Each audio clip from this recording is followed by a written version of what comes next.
Dulu ada ulama, dia belajar nahwu.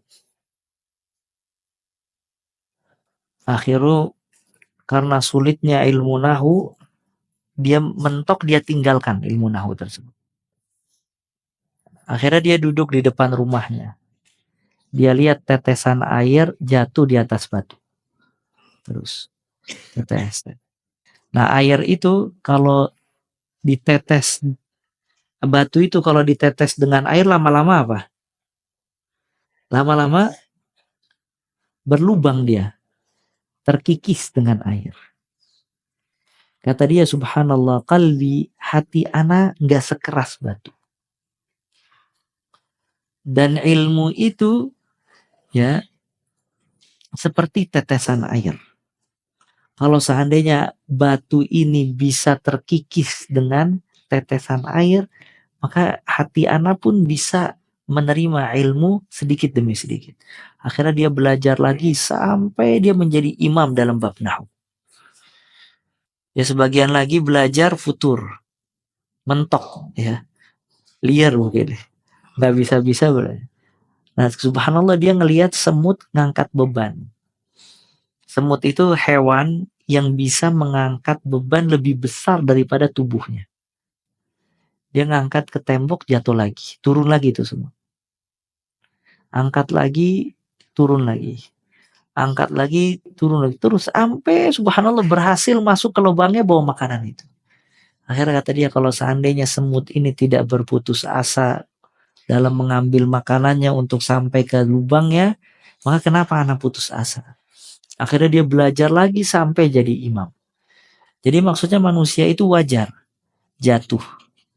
Suatu saat dia futur, ya, dia jatuh. Makanya kita nggak mustahil ya kalau ada orang jatuh. Tapi yang luar biasa, dia ketika jatuh bisa bangkit lagi.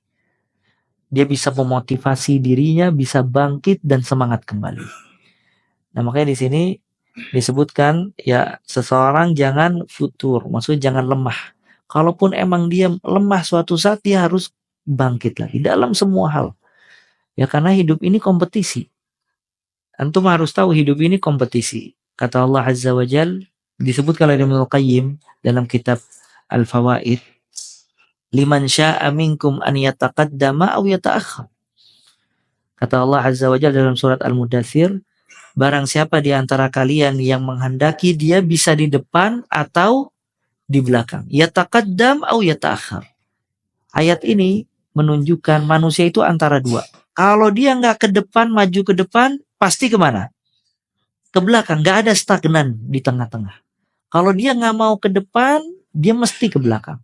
Artinya kalau dia nggak siap ke depan, nanti ada orang lain yang diisi oleh Allah di depan, dia mundur ke belakang. Cuman kalau dia siap ke depan, posisi dia ambil, orang itu pasti mundur ke belakang. Jadi hidup ini musabaqah, kompetisi. Seseorang kalau nggak bersungguh-sungguh dalam semua hal, artinya dia malas, dia lemah, maka dibuat ya ta'akhir, dibuat oleh Allah mundur ke belakang, nanti Allah isi yang di depan orang lain. Ya, kayak sholat. Kalau dia nggak mau di soft awal, ada nggak orang nanti yang isi di soft awal? Ada orang yang isi di soft awal, dia mundur ke belakang. Nah, makanya ini ya, ayat ini menunjukkan seseorang harus terus maju ya sampai wafat. Makanya dikatakan oleh Imam Ahmad rahimahullah, wa Imam Ahmad mata raha. Wa Imam Ahmad, kapan istirahat? Kapan kita istirahat? Inda awwali qadam fil jannah. Nanti kita istirahat ketika pertama kali nginjek di surga. Artinya seseorang itu belum istirahat kalau belum masuk surga. Karena kan semuanya ada proses. Alam barzakh ada proses. Akhirat ada proses. Istirahatnya itu kalau udah nginjak surga baru istirahat. Ya, makanya ya berletih-letih kita untuk kebaikan dan akan bersenang-senang kemudian. Berletih di dunia untuk mengharapkan kesenangan yang abadi.